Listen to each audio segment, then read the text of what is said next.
the noble majesty of the Bedouin tribesmen. A people at peace with the simplicity of the desert, a civilization whose origins are lost in the mists of time.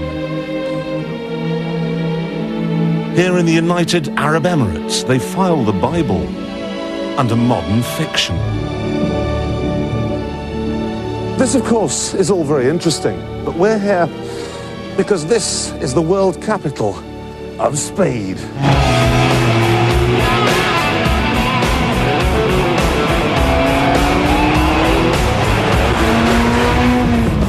There was a time when the Arab was a bit flash. Back in the nouveau riche days, he'd buy an Escort Cosworth like this and change the headlamps for chandeliers. He had absolutely no taste whatsoever, but he had a wad like a skyscraper and he wanted the rest of the world to know it. However, those days are long gone. I changed the engine and I changed the suspension and the tires, the rings, and completed the exhaust system and the steerings also. So how many horsepower does it produce now? Now it is 420 horsepower. Do you ever feel the temptation, because these lovely quiet roads, do you ever feel tempted to come out here and see how fast it'll go?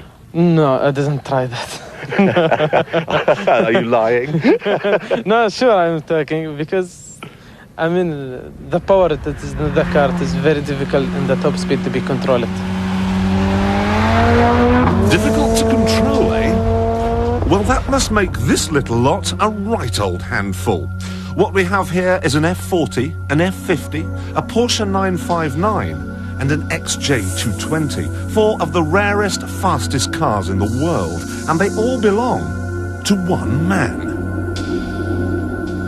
So what's the big thing in the Arab mentality that makes you want to go so fast? I think it is in us for so many years. I mean, to do with the horses mainly, because a horse at that time, it's not just a transport thing that we use, but it's mainly of speed. You get there faster.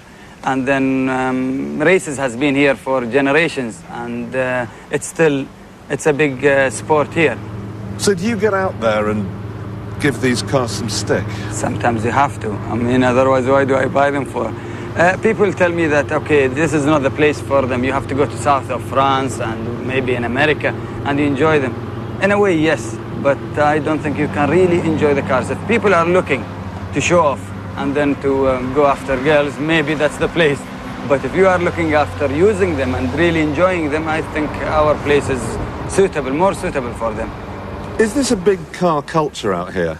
I mean, when you drive these cars down the street, are the kids really enthusiastic, as they are in Italy, say? Yes, sometimes because of my fame here as a rally driver, they know me by the face more than just the car. And I mean, I remember a few incidents that just leaving from the gate of my house, there were about 4 guys with Skylines, this Nissan Skylines, and they were about 18 years old, if not younger, and red cars also. And they wanted to race me, and they took me about for the next 20 miles. They were beside me, making circles around me, and they begged me to race. And I said, that's not the place. But at the end, I knew I had to do something. So then I blasted the car, and then they were happy, and then they left. Okay, let's just say, Mohammed, you woke up in the morning, the sun's shining, it's a weekend, you've got nothing on, and you've got to go for a blast, yeah? Which one of these cars are you going to take? If the weather is right, I think I'll take the F50. This is the ultimate then, is it? Yes, to me, is these cars they give me. Sometimes, you know, people, rich people, I'm not that rich, but rich people, very rich people, maybe, what is enjoyment to them? Okay, you die, I don't think you have pockets in your coffin. Yeah. So you're not going to take it. So enjoy it. I think the power also is derived to the wheels in a nice, very nicely. So you don't get this of sudden impact in you, or it catch you when you are not really ready for it. Let's give it a blast. Oh my.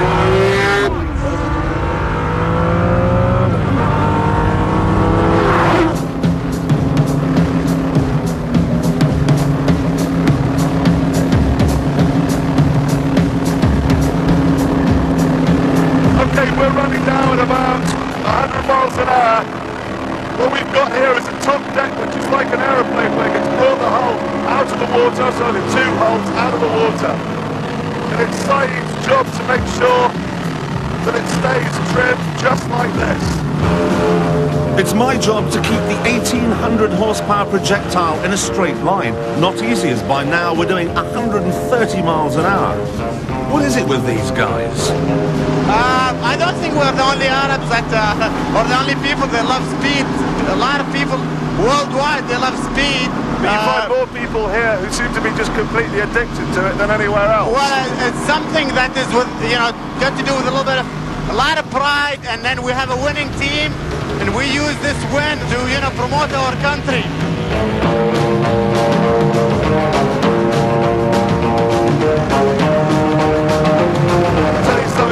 This grid is for real. You can forget cars now, forget them, they're all dull, they're all tedious. This is it. I've always known that boats provide the best high-octane fun, but that was before they introduced me to the desert. 2, second gear, third gear, we're now up to 80 kilometers an hour. Stop to get real edgy out here. Come on, baby. Come on, baby.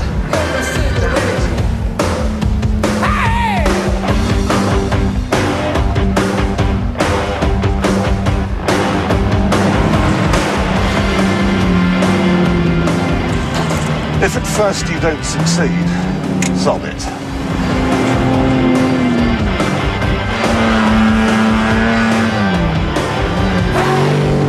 The onset of night eventually forces everyone to go home. And that's when the real fun starts.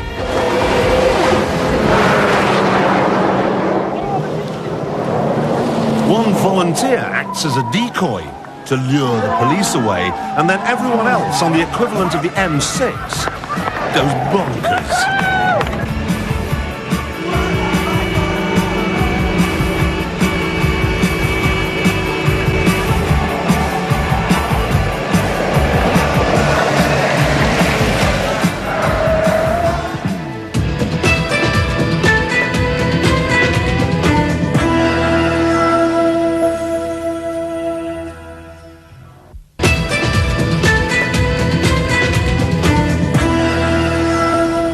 By law, all cars must sound a constant and very irritating buzzer every time your speed exceeds 72 miles an hour.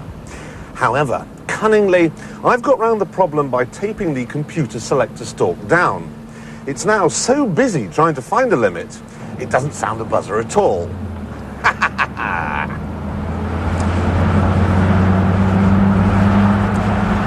The authorities have fought back with a wide selection of speed bumps, but thanks to the Range Rover's superb air suspension, I can simply glide over them as though they're not there. Oh my.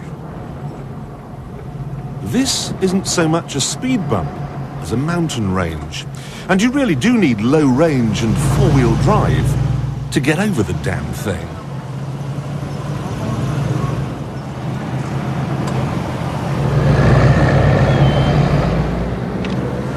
I wouldn't mind, but they were all over the place. And there are other strange things out here too. The only people allowed to have blacked out windows in their cars are women, so they can drive without wearing a veil. The car becomes a sort of full metal yashmak. And then there's crashes. If you have a bump, even if you just graze your bumper, you're not allowed to move your car until the police have been to the scene. Now this can be a real nuisance. If you want to make an insurance claim, you need a police report, which means that even if you're causing a 10-mile jam and you've only got a broken headlamp, you can't move your car. This leads to some ridiculous stories. A couple of friends had a boat on the back of a pickup truck, and they were sliding the boat into the water quite recently.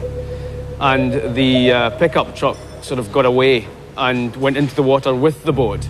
And of course, the first thing they did was get the pickup truck out. But in order to get the police report, the police would have wanted to see exactly what had happened, so they had to put the pickup back in again.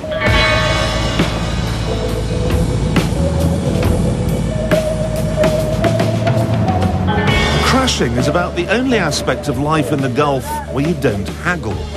Long before the oil, this was a thriving trading post. Dhows plied the seaways between here and Bombay, and merchants dealt in fish, cheese, fridge freezers, gold, hamsters, broccoli. Well, you've got the idea.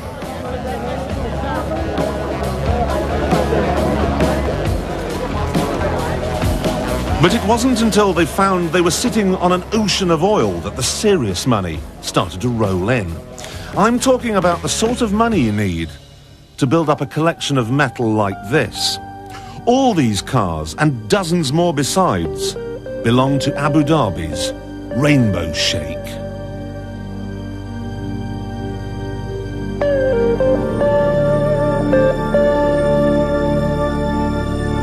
He's such a good customer for Mercedes-Benz that when he got married and needed a fleet of S-classes, they stopped the production lines to paint and trim them, even the rifles in the boot.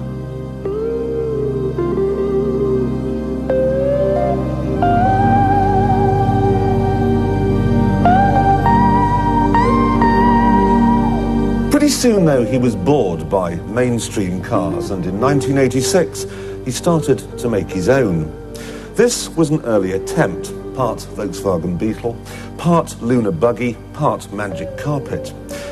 It has no name, so I shall call it the Bird Puller. His latest project is to build a people carrier jet boat so he can get his family to his island in palatial, air-conditioned, Citroën-type splendour. But strangely, his all-time favourite vehicle is the 1950s Dodge Power Wagon.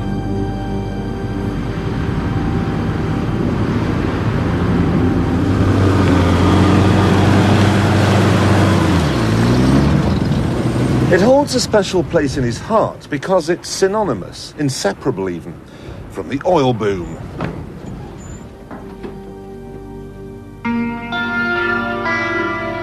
Early oil prospectors relied on them when they were out in the desert with their divining twigs. And he's so grateful, he's built a monument in its honour.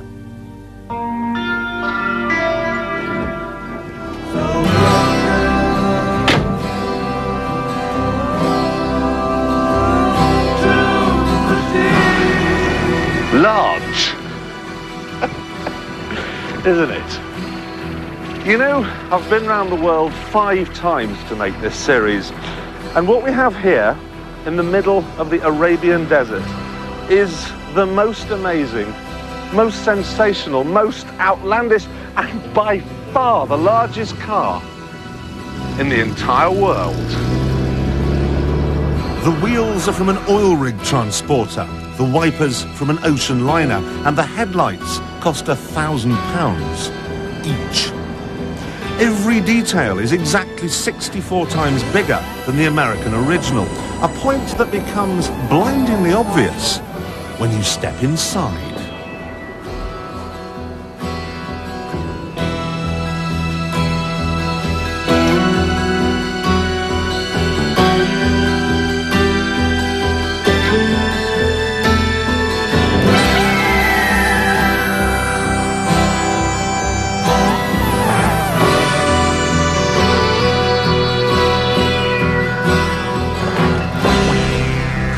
Of course, the big advantage of pickup trucks is they have tailgates, which can be opened.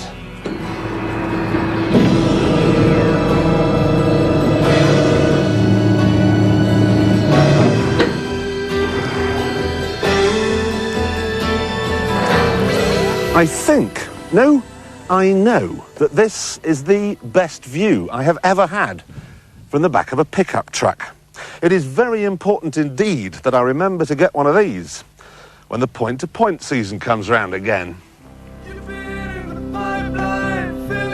In between races, I could pop up to the master bedroom, which is where the cab should be. You know, this is impressive stuff, but it does have one more trick up its sleeve. Underneath, there's an engine, a steering wheel, and crucially, a driver's seat.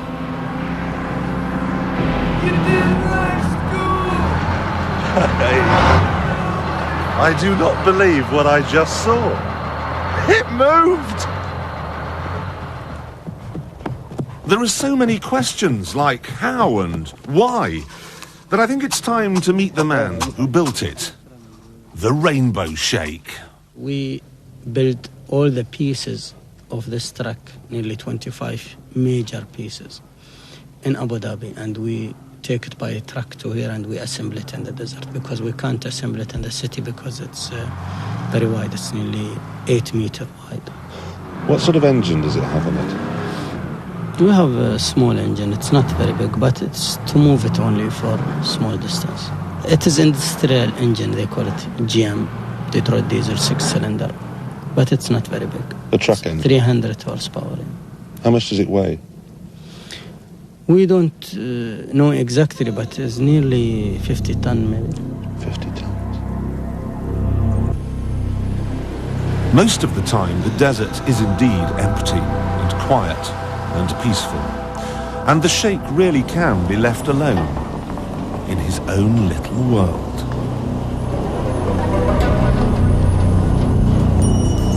But once a year, the huge expat community in the UAE comes out here for an orgy of incompetence. They call it the Fun Run, and this is the overnight rest halt.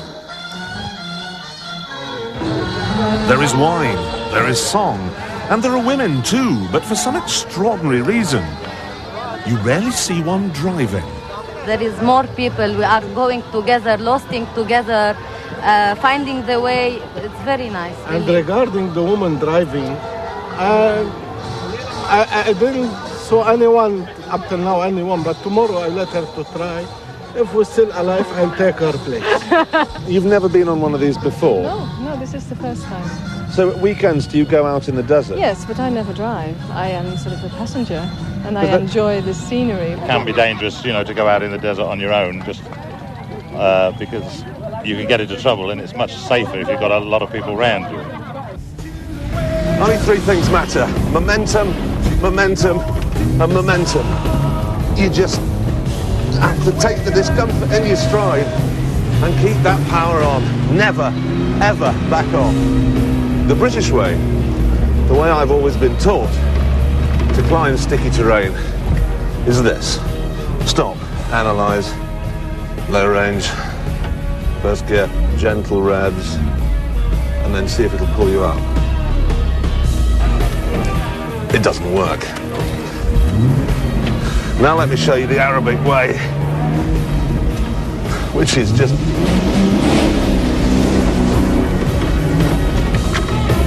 And we're up. And that is how you get a puncture. Two problems. First, it's hard to jack a car up in soft sand, and second, I didn't have the key to unlock my spare wheel. This is funny, right? We went all the way to Iceland. We learned how to put tyres back on the rim just using butane gas, light it, all the business. Have we remembered the butane? No, we have not. What the marshals did here was bleed air from their spare tyre into my broken one. It was rather clever. Got some water, got a bottle of water. Oh, there it goes. No, We gotta go. see that Wrangler over there? Yeah. No, you know how to do it, Jerry. You guys can go and help him. Got my leg. It's gone. I'm just going to sit down. I can't. A puncture, though, is the least of your worries. When you crest a brow, how do you know what's on the other side? We're supposed to come from that side. One car was standing here. So he's supposed to drive that side, but he missed the balance and banged the car.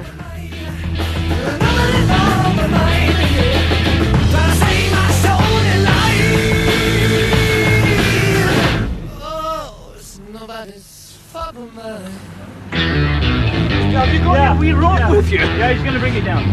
We've got a wee rope. Oh, have you got a wee rope? We're going to need a wee rope because the damn thing's as stuck as I don't know what. Well, they'll just give you a wee snatch and you'll be out. I shall enjoy that very much. Yes, that's what you mean. You're not really supposed to be walking in the sand, Jeremy. You're supposed to be driving in the sand. Your job is to pull me out and shut up.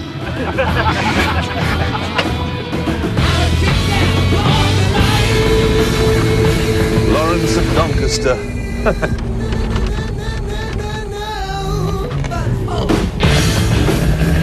I don't get stuck.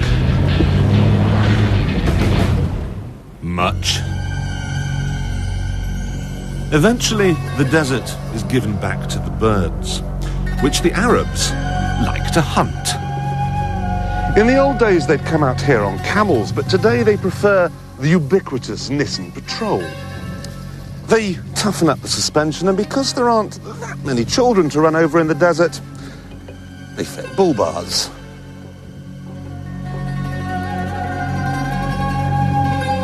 However, some people go an awful lot further.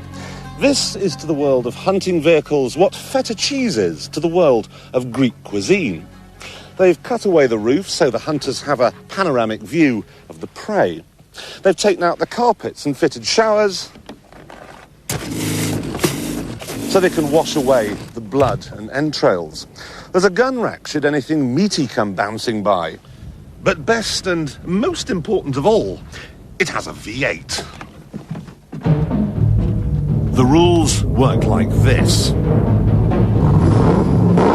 The handler removes the bird's hood. He sees the prey, he gives chase, and I have to keep up.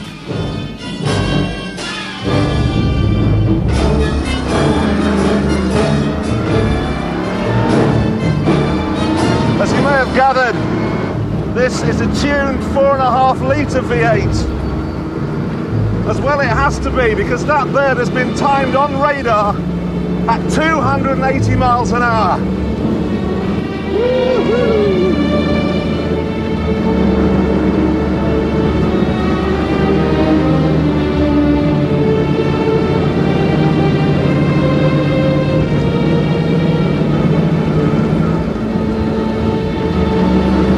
I really don't want to lose him either, because he's worth more than 3,000 quid. Timing's critical. I've got to get to the spot where he catches his prey at exactly the right moment. If I'm late, he'll be on the coffee and mints.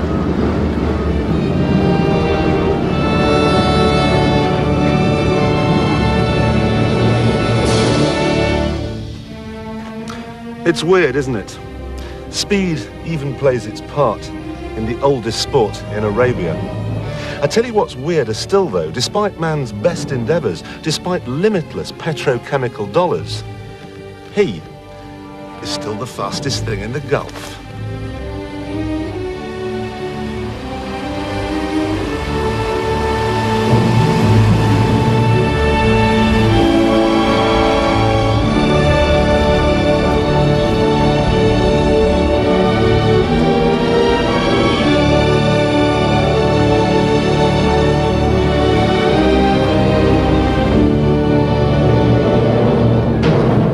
Motor World.